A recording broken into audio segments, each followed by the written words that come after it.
teman-teman semuanya. Perkenalkan, saya Putih. Pada kesempatan kali ini, saya akan membuka sekaligus menjelaskan bagian pertama dari materi tentang perilaku biaya aktivitas dalam akuntansi manajemen.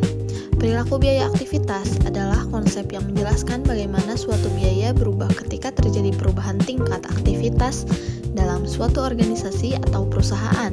Aktivitas yang dimaksud di sini bisa berupa jumlah unit produksi, jumlah jam kerja mesin, jumlah pesanan pelanggan, atau volume penjualan. Dalam akuntansi manajemen, memahami perilaku biaya sangat penting karena manajer membutuhkan informasi biaya untuk merencanakan laba, menyusun anggaran, mengendalikan biaya, serta mengambil keputusan strategis. Tanpa memahami bagaimana biaya berubah, perusahaan bisa salah dalam menentukan harga jual, salah dalam memperkirakan laba, bahkan bisa mengalami kerugian. Secara umum, perilaku biaya dibagi menjadi 3 kategori utama, yaitu biaya tetap, biaya variabel, dan biaya semi variabel. Pertama adalah biaya tetap. Biaya tetap merupakan biaya yang jumlah totalnya tidak berubah meskipun terjadi perubahan volume aktivitas, selama masih dalam kapasitas normal perusahaan. Contohnya adalah biaya sewa gedung, gaji manajer, dan biaya penyusutan mesin. Walaupun produksi meningkat atau menurun, total biaya tetap tidak berubah. Namun, jika dihitung per unit, biaya tetap justru akan berubah. Semakin banyak unit yang diproduksi, maka biaya tetap per unit akan semakin kecil. Kedua adalah biaya variabel. Biaya variabel adalah biaya yang totalnya berubah secara proporsional sesuai dengan perubahan aktivitas. Jika aktivitas meningkat, biaya variabel akan meningkat, dan jika aktivitas menurun, biaya variabel juga akan menurun. Contoh biaya variabel adalah bahan baku, tenaga kerja langsung per unit, serta biaya kemasan produk. Biaya variabel per unit biasanya tetap, tetapi totalnya berubah mengikuti volume produksi. Ketiga adalah biaya semi variabel atau biaya campuran.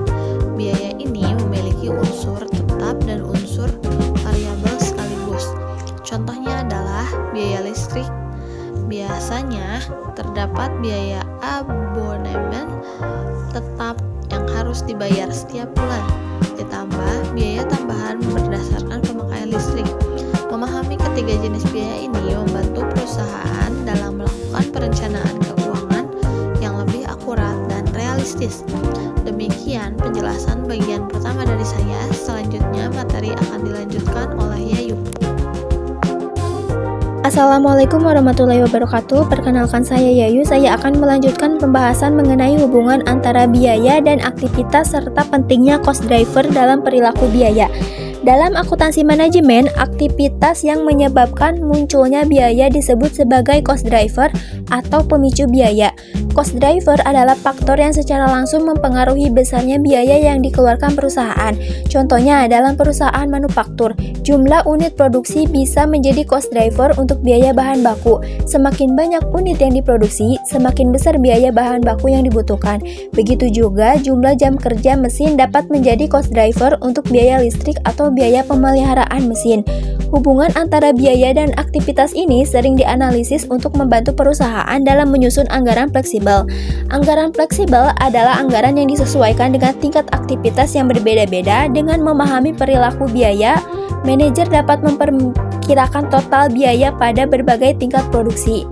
Selain itu, pemahaman perilaku biaya juga sangat penting dalam analisis titik impas atau break-even point. Titik impas adalah kondisi di mana total pendapatan sama dengan total biaya, sehingga perusahaan tidak mengalami laba maupun rugi. Untuk menghitung titik impas, perusahaan harus memisahkan biaya tetap dan biaya variabel. Sebagai contoh sederhana, jika sebuah perusahaan memiliki biaya tetap sebesar 5 juta rupiah per bulan dan biaya variabel 10.000 rupiah per unit, maka perusahaan harus menjual sejumlah unit tertentu agar dapat menutup biaya tetap tersebut. Tanpa memahami perilaku biaya, perhitungan seperti ini tidak bisa dilakukan dengan tepat. Dengan demikian, dapat disimpulkan bahwa hubungan antara biaya dan aktivitas merupakan dasar dalam perencanaan laba, pengendalian biaya, serta pengambilan keputusan manajerial. Demikian penjelasan dari saya, selanjutnya akan dilanjutkan oleh Pera. Assalamualaikum warahmatullahi wabarakatuh. Perkenalkan, saya Pera. Pada bagian terakhir ini saya akan menjelaskan penerapan perilaku biaya aktivitas dalam praktik usaha serta menyampaikan kesimpulan. Sebagai contoh penerapan, kita ambil kasus UMKM kedai kopi. Dalam usaha kedai kopi, biaya tetap dapat berupa sewa tempat usaha, gaji karyawan tetap, dan biaya internet bulanan. Biaya-biaya tersebut tetap harus dibayar meskipun jumlah pelanggan sedikit atau banyak. Sedangkan biaya variabel dalam kedai kopi meliputi biji kopi, susu, gula, cup plastik, dan bahan baku lainnya. Biaya ini akan meningkatkan seiring dengan meningkatkannya jumlah minimum yang terjual. Kemudian ada juga biaya semi variabel seperti listrik yang memiliki biaya dasar, tetap, dan biaya tambahan berdasarkan pemakaian. Jika pemilik kedai kopi tidak memahami perilaku biaya, maka ia bisa salah dalam menentukan harga jual. Misalnya, harga ditentukan terlalu rendah tanpa mempertimbangkan biaya tetap yang besar sehingga usaha beresiko mengalami kerugian. Selain itu, dalam pengambilan keputusan seperti menerima pesanan tambahan dalam jumlah besar, pemilik usaha perlu mempertimbangkan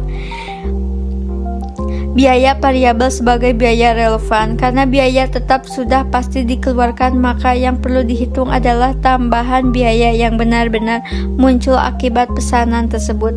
Sebagai kesimpulan, perilaku biaya aktivitas adalah konsep penting dalam akuntansi manajemen yang menjelaskan bagaimana biaya berubah sesuai dengan perubahan aktivitas. Terdapat 3 jenis utama biaya, yaitu biaya tetap, biaya variabel, dan biaya semi variabel. Pemahaman terhadap konsep ini sangat membantu dalam perencanaan laba, pengendalian biaya, penentuan harga, dan pengembalian keputusan bisnis. Demikian materi yang dapat kami sampaikan. Terima kasih atas perhatian teman-teman semua. Wassalamualaikum warahmatullahi wabarakatuh.